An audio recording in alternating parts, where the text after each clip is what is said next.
आता नाशिकमध्ये सुद्धा तुम्ही अवस्था बघा शहराची, पाण्याची, रस्त्यांची, स्वच्छतेची.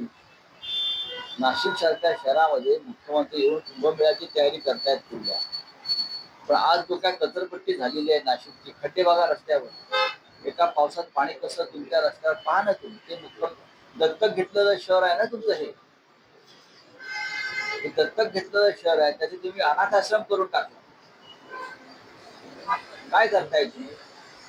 2 दिवस आपण शहरामध्ये आहात मुख्यमंत्री महोदय, एकदा रात्री गाडी काढा आणि या शहरामध्ये फिरा. वाटल्यास प्रत्येक पक्षाचे 2 माजी नगरसेवक घ्या, तुमचे घ्या, आमचे घ्या, आणि त्यांच्याकडून तुम्ही हे शहर समजून घ्या नाशिक. मग कळेल 3 वर्षामध्ये या शहराची नाही तर प्रत्येक शहराची 27 महानगरपालिकांच्या हद्दींची कशी वाट लागली.